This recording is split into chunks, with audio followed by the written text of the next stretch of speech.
ইতিমধ্যে খেৰণিৰ ঘটনাই সমগ্ৰ কাৰ্বি আংলং কঁপাইছে আৰু সমগ্ৰ অসমবাসীক জগাইছে, কি ক'ব বিচাৰিব?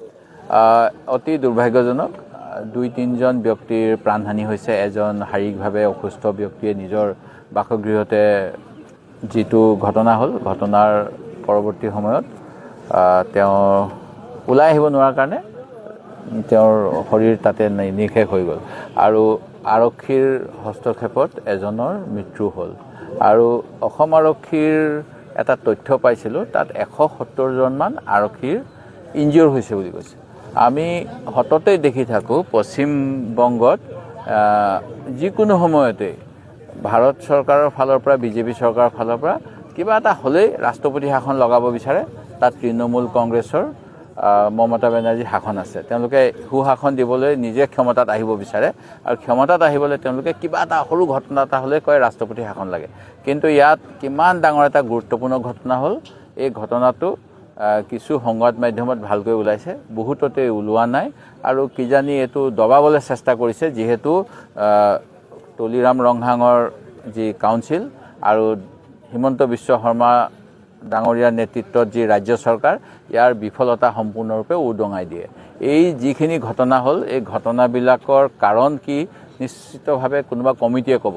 কিন্তু যোৱা সময়ছোৱাত বিভিন্ন সময়ত এই অঞ্চললৈ আমি বিভিন্ন ৰাজনৈতিক দলে ৰাজনৈতিক কামত, সামাজিক কামত আহি আছোঁ আৰু তেতিয়াৰ পৰাই আমি গম পাওঁ যে ইয়াত বিভিন্ন ক্ষোভ হতাশা আছে ৰাইজৰ মাজত।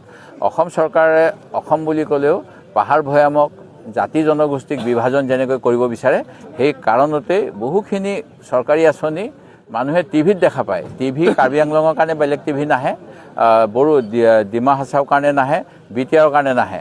অসম চৰকাৰৰ আঁচনি বুলি কৈ যেতিয়া বিজ্ঞাপন দিয়ে, তেতিয়া দেখা পোৱা যায় কিছু অঞ্চলৰ লোকক বঞ্চিত কৰি থকা হৈছে।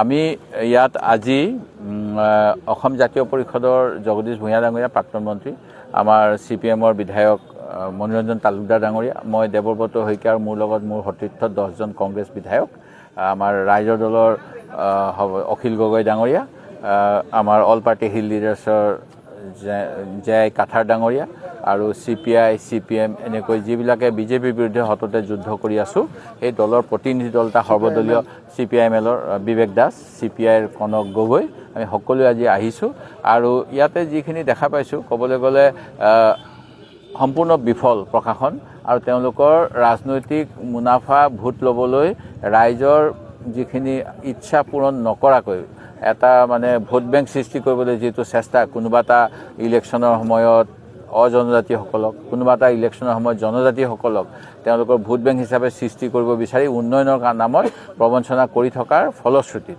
আমি ক'ব বিচাৰোঁ যে যি গোপীনাথ বৰদলৈ ডাঙৰীয়াই যেনেধৰণেৰে 6th শিডিউল আমাৰ সাংবিধানিকভাৱে ইয়াত অধিকাৰ দিছে, সেই অধিকাৰ আমাৰ থাকিব লাগিব প্ৰথম কথা। কাৰণ সেই অধিকাৰ যিটো অধিকাৰ, সেই অধিকাৰ দিয়া হৈছে যাতে ভাৰতবৰ্ষৰে অন্য নাগৰিকে আহি পেলাই যিসকল জাতি জনগোষ্ঠী, ক্ষুদ্ৰ জনগোষ্ঠী, তেওঁলোকক যাতে ধ্বংস কৰিব নোৱাৰে, গ্ৰাস কৰিব নোৱাৰে সভ্যতাৰ নামত, সংস্কৃতিৰ নামত অথবা অৰ্থনৈতিকভাৱে। সেইকাৰণে যিটো প্ৰটেকশ্যন দিলে, সেই একে প্ৰটেকশ্যন 1985 চনৰ অসম চুক্তি অনুসৰি অসমবাসীৰ বাবেও বিচৰা হ'ল আৰু সেই অসম চুক্তিখনো আজিলৈকে সম্পূৰ্ণ ৰূপায়ণ হোৱা নাই। এতিয়া বহুত কথাই আহি যায়, ক'বলৈ অকণমান অসুবিধা, তথাপিতো শেহতীয়াকৈ যি SR কৰিছে, SRৰ আগে আগে অসমৰ নিৰ্বাচন আয়ুক্তই ক'লে যে বাহিৰৰ পৰা অহা মানুহে অসমৰ সকলো ভোটাৰ তালিকাত নাম ভৰাব পাৰিব। তেনেকুৱা কৰিলে অসম চুক্তিৰ 5 নং দফাও নৎসাত হৈ যাব আৰু যিসকল ইয়াত অজনজাতি আছে, যদিহে ভিজিয়া পিজিয়াৰত আছে, সেইটো সুপ্ৰিম কোৰ্টৰ আইন অনুসৰি তেখেতসকলক অল্টাৰনেটিভ ব্যৱস্থা কৰি দিব লাগিব। এয়া চৰকাৰৰ দায়িত্ব, সুপ্ৰিম কোৰ্টৰ ৰুলিং আছে। ভাৰত চৰকাৰৰ নৰেন্দ্ৰ মোদী ডাঙৰীয়াৰ প্ৰতিজন ভাৰতীয়ৰ মূৰৰ ওপৰত এটা পকী ঘৰ হ'ব বুলি কৈছে। তেওঁলোকে যদি মাটি নাপায়, তেওঁলোকৰ কেনেকৈ পকী ঘৰ হ'ব? এই প্ৰশ্ন মোৰ বিজেপিৰ প্ৰতি, আৰু তেওঁলোকক দিব লাগিব। যিখিনি ক্ষতিপূৰণ পাব লাগে, ইয়াত দেখা পাইছোঁ বজাৰ অঞ্চলৰ বহুত ব্যক্তিগত মাটিত থকা মানুহৰো যিবিলাক ভিজিয়া পিজিয়া নহয়, তাৰ ক্ষতিপূৰণৰ এতিয়ালৈকে ব্যৱস্থা হোৱা নাই। বিশুদ্ধ পানীৰ অভাৱ কৈছে বা যি মহিলাসকলে কান্দি কান্দি, সেইখিনি কৰিব লাগিব।